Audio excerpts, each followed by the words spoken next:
We just did a show about this, talking about how race hustlers, they exist, and they hold on, and really a lot of the narrative that we kind of run with in America when it comes to racism and the capacity in which it exists and all of that stuff is long perpetuated by way of just race hustlers. And what I mean by that is these people who are professional activists for the most part, and they get their pockets lined up by way of keeping people at odds by way of something trivial as racism.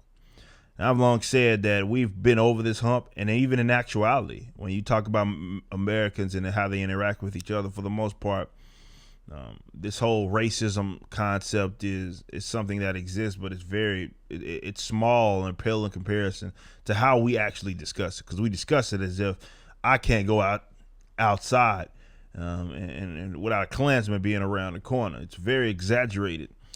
But the reason that is because race hustlers depend on it, right? Do we say that the demand outweighs the supply for racism? But that's because if they don't have it, and these race hustlers aren't just people that are just out there marching in the streets or have their organizations. A lot of them are politicians.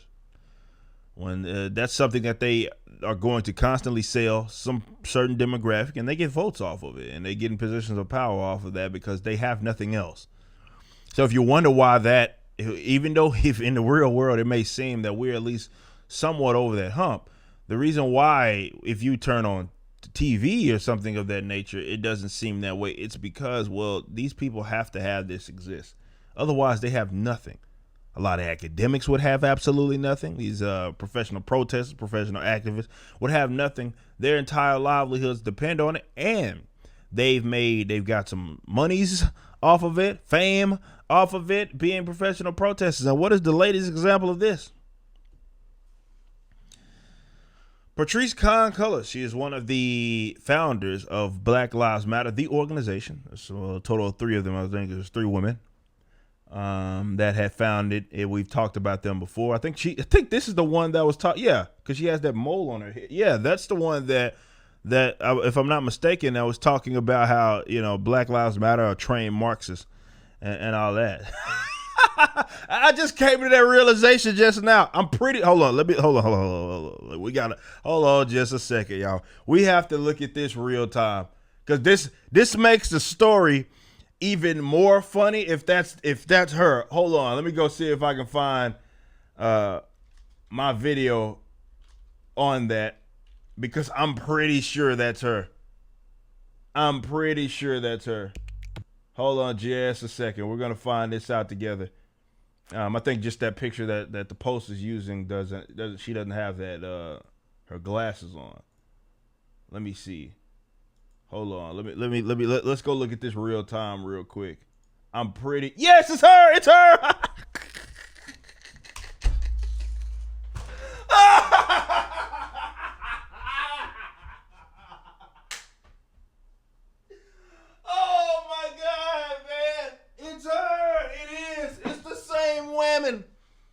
It's the same women, man. Oh, this makes this story that much sweeter. It makes it that much sweeter. We ain't even got to the story yet, man, but it just makes that story that much more something else. I just came to this realization live as we are talking about this. Oh, my goodness. So, for those of you that don't know, Black Lives Matter founders and trained Marxists. Lord have mercy, Jesus. And trained Marxists recently bought $1 million house in I think it was L.A. Apparently, though, that wasn't the only one she got. As discovered, and you can see this in the caption, that she's gone on a real estate buying binge in recent years, snagging four high-end homes for a total of 3.2 million smacks, bro. According to property records, as protests broke out across the country, the group's co-founder went on a real estate buying binge, snagging 4 high-end homes for $3.2 million. Patrice Khan Colors, 37. Also, odd property in the Bahamas. Dang, she wasn't even finished, bro. She wasn't even finished. At an ultra exclusive resort where Justin Timberlake and Tiger Woods both have homes. Jesus Christ, the Posters learned luxury apartments and townhouses at the beachfront Albany Resort outside of Nassau priced at $5 million to $20 million. But the self-described Marxist last month purchased a $1.4 million home. It is a short drive from Malibu in Los Angeles, according to a report. 2,370 square foot property. And that's all y'all. That's what $1.4 million gets you in LA. So yeah, you paying for the neighborhood. And by the way, that neighborhood has I think it's 99% white or something like that, crazy like that. Why in the hell would anybody voluntarily spend $1.4 million for a 2,300 square foot property? Just for context here, my house that I'm in right now is bigger than that, and there ain't nothing close to that. $1.4 million. What the hell are y'all doing out there living in California? Jesus Christ. Anyway, that's neither here nor there. The Topanga Canyon homestead, which includes 2 houses on a quarter acre, is just one of 3 homes. Colors home she owns in Los Angeles area. So she owns multiple homes in LA. Some fellow activists are taken back by the real estate revelations, I bet. Here this person says, if you go around calling yourself a socialist, you have to ask how much of her personal money is going to charitable causes, he said. And this is coming from Hawk Newsom, who is the head of Black Lives Matter Greater New York. And he says he wants an independent investigation now.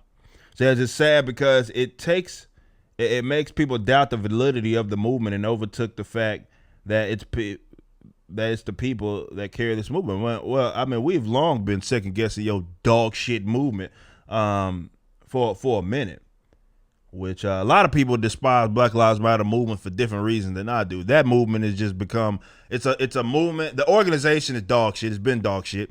It's an organization that's centered around that has absolutely tries to mesh the concept of blackness with sexuality, feminism, and all of that sort of dumb shit as if they're both the same. But definitely from a nationwide standpoint, when you consider the movement and not the organization, it's a movement that has basically grown into a bunch of loser people begging or having black people beg to be accepted by whites, and I'm just simply not interested in that.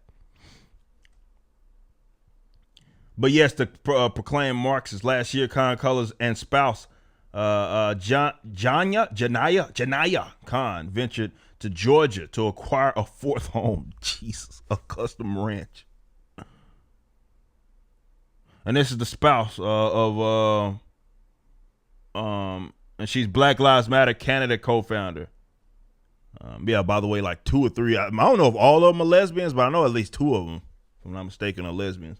That has nothing to do with much. I'm just throwing that out there. But that's why actually, no, it has a lot to do with it, because if you didn't understand that, you can see why a lot of them conflate the issue of whether it be this patriarchal sexuality bull crap with the blackness in combination with that. So they getting a 4th custom ranch, 3.2. I mean, shit. That's the living right there. But I'm just saying, you supposed to be trained Marxists. Y'all out here trying to live like us, the capitalists. At least we don't. I mean, we don't go around. I mean, I tell you guys, those are my aspirations. But they're looking for a 3.2 custom ranch featuring a private airplane. Come on, y'all. Come on, come on, y'all. The studio apartment above the airplane hangar, and use of 2,500 foot paved grass community runway that can accommodate small airplanes. So they want people, so people can, I guess, fly in from out of town onto the estate. Bro, this is hilarious. So Khan Colors began her buying spree in LA in 2016, they say, a few years after the civil rights movement She started from a hashtag Black Lives Matter with fellow activist Alicia Garza and Opal Tometi. Peach Retreat. So there's another one right here. Peach Retreat, 3-bedroom, 2-bath, about 30 minutes from Atlanta. Blah blah blah. We got the Peach State Retreat was purchased in January 2020, $415,000, 2 years after the publication of Con Color's best-selling memoir. See, this is the thing, though, right? And of course, a lot of people are going to question this because she's a Marxist or trained Marxist, or this is the movement. And I saw a post, for example, on Twitter that was like, because, of course, there were going to be sad sacks that were going to try to make excuses for it. It was going to be a bunch of sad sacks that did that. A bunch of sad sacks that made excuses for what it was that she's doing, or they are doing rather. And in doing so, it was like people would say, well, she's an activist, or she does something meaningful. She should at least not be poor, right? Because that's the conflation, right? They're going to try to conflate this moronic idea as if this person is doing this, or this person is rich. And because there's no in between, right? You have to be rich, and you can't be like middle or anything like that. And I saw a post that was going around of I guess it was another Black Lives Matter protester, if you will, activist, and they were saying that, well, it's crazy that we have to make excuses for this, as if being a multimillionaire, as if being not poor and being an activist means you have to be a multimillionaire. See, these guys are what we call champagne socialists, right? And this is generally how Marxism works out anyway. This whole classlessness bull crap is not even a thing, right? And they live the luxury, definitely once they taste it, definitely if they've never had it. They get a hold of this sort of like this pool of money. And by the way, this is the organization that a lot of y'all crackhead, my fellow like metalcore and hardcore artists who are signaling, right? And y'all just donate to Black Lives Matter after the George Floyd situation. This is where your money was going to. And obviously people are like trying to figure out where the money is going. Look, this is what race hustlers do. Race hustlers gonna line themselves up. This is why it's hilarious. Y'all not understand how much how much money this organization has made, especially after the George Floyd. Not even Freddie Gray. We won't even go back that far back. Let's talk about recent era. You know how much money this movement, if you will, an organization made? Do y'all understand how much money this organization made after the George Floyd stuff? Well, you had all these corporate entities and all this stuff giving them money. Now, of course, nothing has happened out of that. Y'all still having the same gripes. The money's gone. I tell you what, I guess it's going to the $3.2 million. Just give me 3.2 rural area where they trying to fly the Black Lives Matter airplanes in on the property. We call them champagne socialists for this reason. A lot of not just activists, well, all of them, I guess, are in literal terms activists.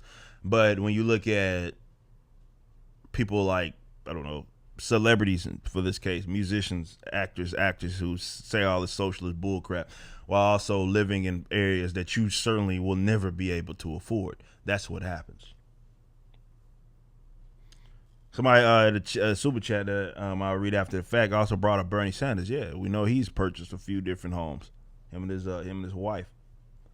See, now socialism is a means in which it's a weird thing how they utilize like these sort of capitalistic efforts to line themselves up, and they think that, well, just because they do that, it somehow means that they can, I don't know, they are not saying something that's antithetical to their socialism, right? Or the advocacy in Marxism, or in this case, the advocacy for